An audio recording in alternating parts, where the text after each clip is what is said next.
بسم اللہ الرحمن الرحیم۔ السلام علیکم ورحمۃ اللہ وبرکاتہ۔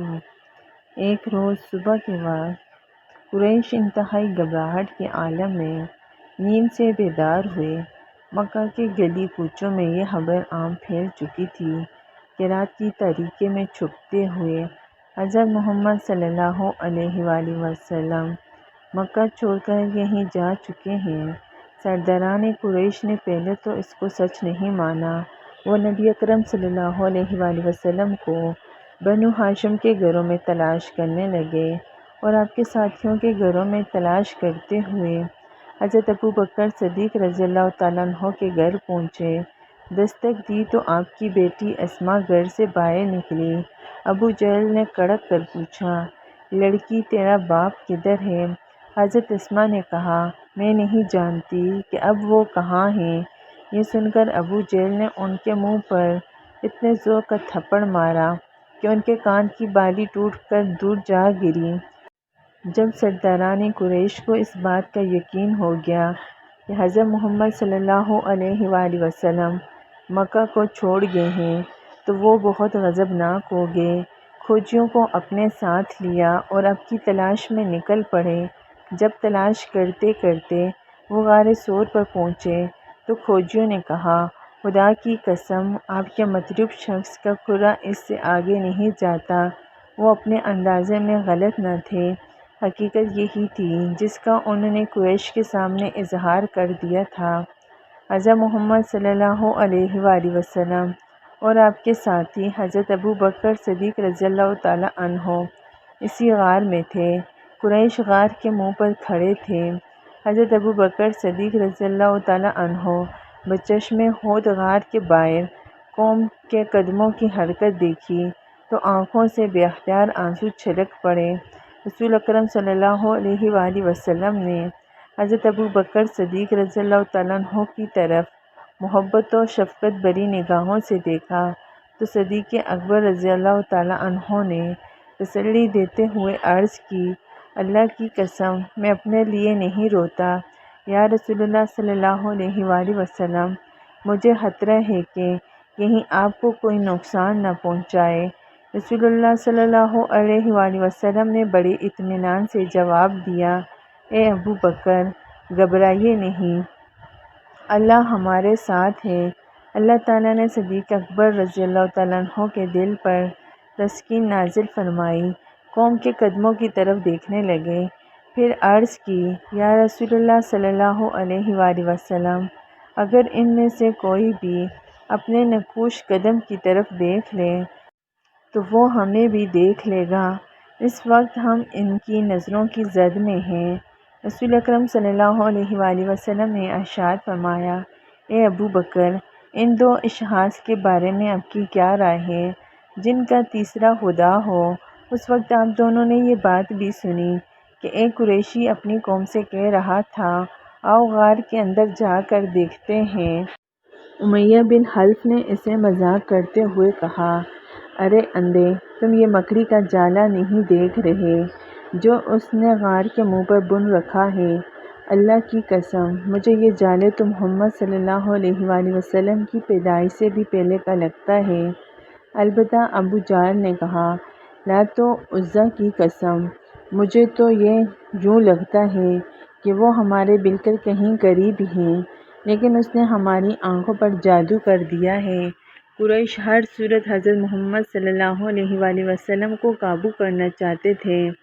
انہوں نے ان سب قبائل میں اعلان کروا دیا جو مکہ اور مدینہ کے راستے دونوں طرف رہائش پذیر تھے کہ جو بھی حضرت محمد صلی اللہ علیہ وآلہ وسلم کو معاذ اللہ زندہ یا مردہ حالت میں ہمارے پاس لائے گا، ہم اس کو عمدہ نسل کے 100 اونٹ بطور انعام دیں گے۔ سراقہ بن مالک مکہ کے قریب جگہ میں ایک مجلس میں تھا کہ قریش کا ایک قاصد ان کے پاس آیا اور انہیں قریش کی جانب سے بھاری انعام کی اطلاع دی۔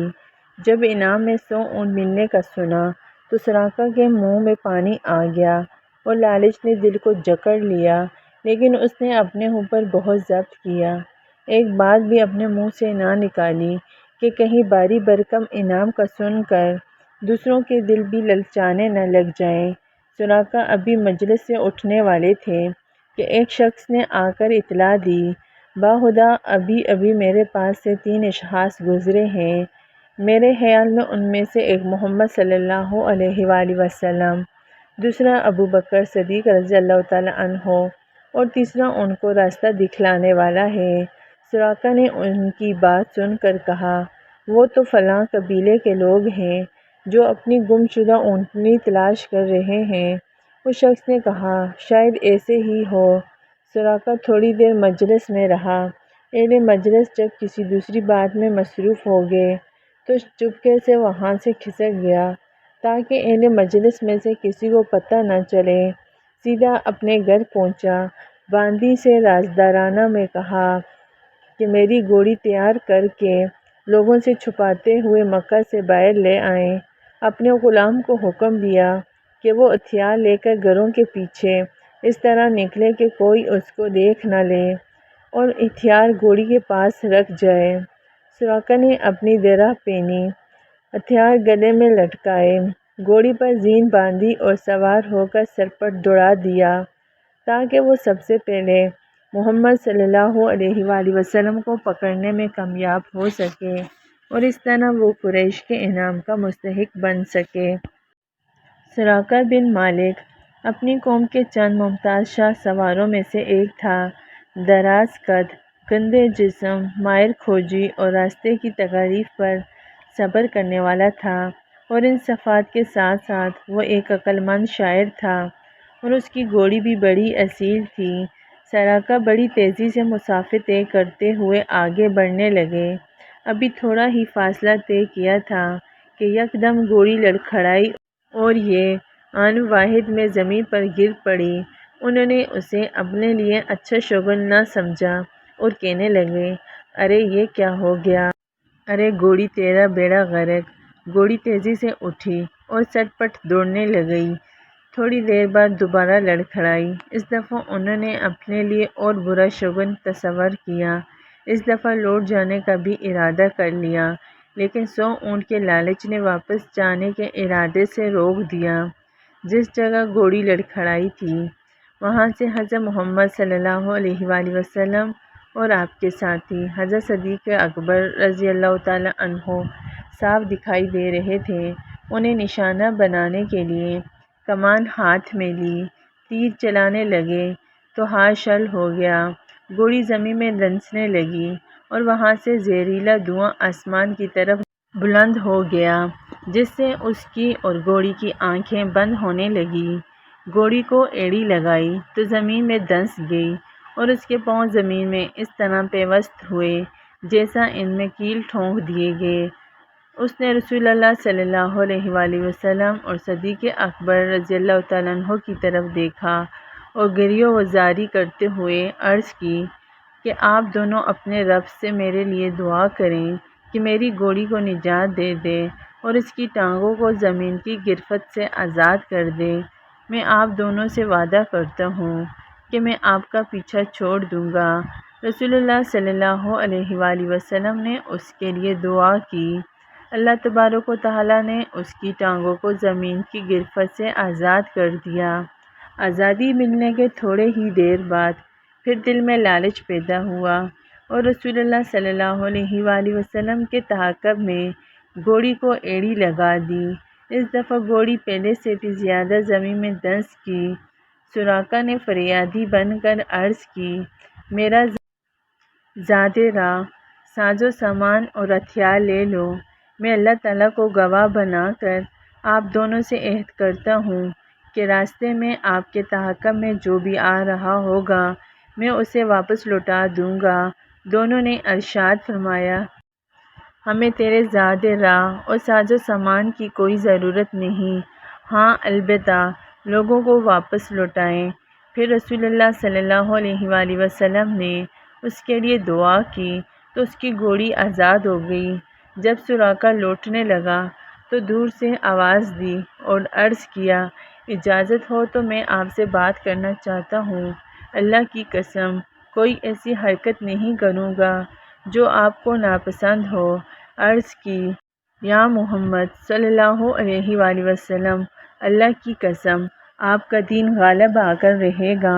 آپ صلی اللہ علیہ وآلہ وسلم مجھ سے وعدہ کریں کہ جب میں آپ کی ریاست میں آؤں تو آپ صلی اللہ علیہ وآلہ وسلم میری عزت کریں گے، اور یہ وعدہ مجھے لکھ کر دیں۔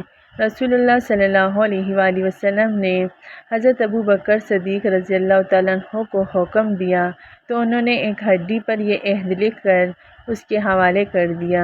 جب وہ واپس لوٹنے لگا تو نبی کریم صلی اللہ علیہ وآلہ وسلم نے ارشاد فرمایا، سراقہ جب تم کسریٰ کے کنگن پہنو گے تو تمہیں کیسا لگے گا؟ سراقہ نے حیران و ششدر ہو کر پوچھا، کسریٰ بن ہرمز کے کنگن؟ آپ صلی اللہ علیہ وآلہ وسلم نے فرمایا، ہاں ہاں، کسریٰ بن ہرمز کے کنگن۔ سراقہ واپس لوٹا۔ راستے میں سے کچھ لوگ ملے جو رسول اللہ صلی اللہ علیہ وآلہ وسلم کو تلاش کر رہے تھے۔ سراقہ نے کہا، لوگوں واپس اپنے گھر کو چلے جاؤ، میں نے زمین کا چپا چپا چھان مارا، پاؤں کے نقوش کے بارے میں تم میری مہارت کو بھی جانتے ہو، مجھے ان کا کہیں کھوج نہیں ملا، تم اپنا وقت ضائع مت کرو، میری بات مانو، واپس چلے جاؤ۔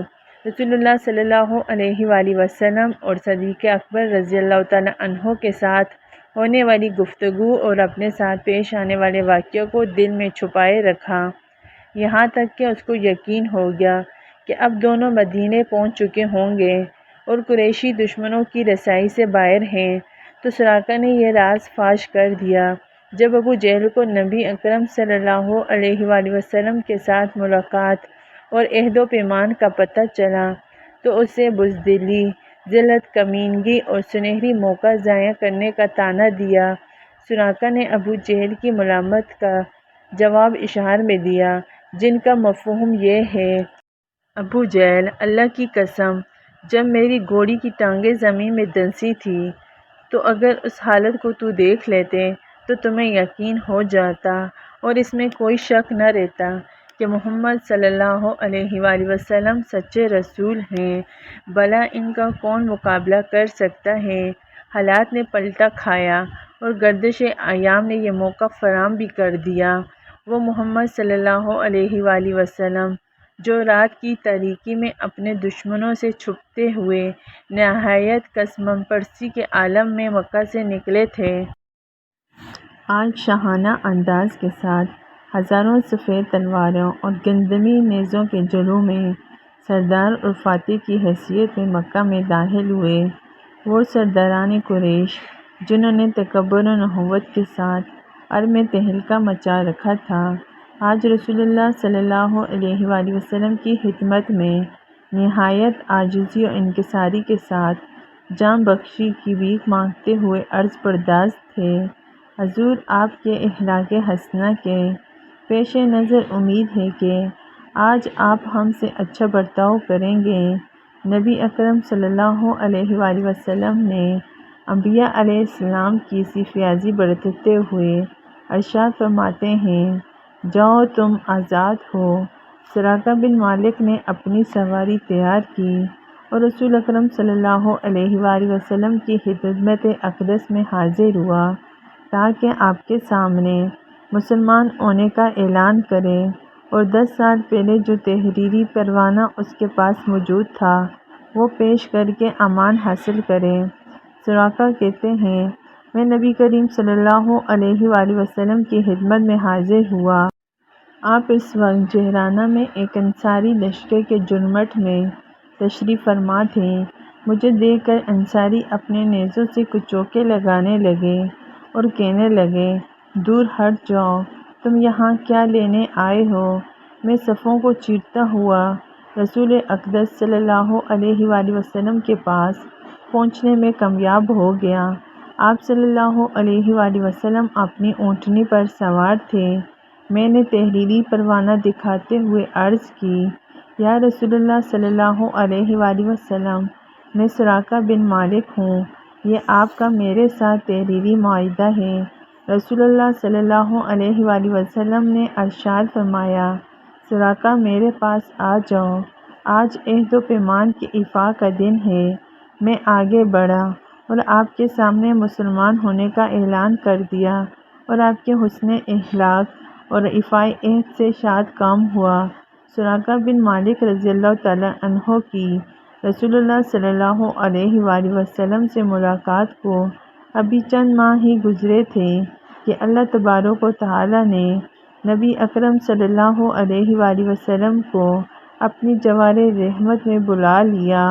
آپ صلی اللہ علیہ وآلہ وسلم کے وصال سے سراقہ رضی اللہ تعالیٰ عنہ غم و اندوہ سے نڈھال ہو گئے، اور وہ منظر ان کی آنکھوں کے سامنے گھوم گیا جب وہ سو اونٹ کے لالچ میں حضور اکرم صلی اللہ علیہ وآلہ وسلم کو قتل کرنے کا ارادہ لے کر تعاقب میں نکلے تھے۔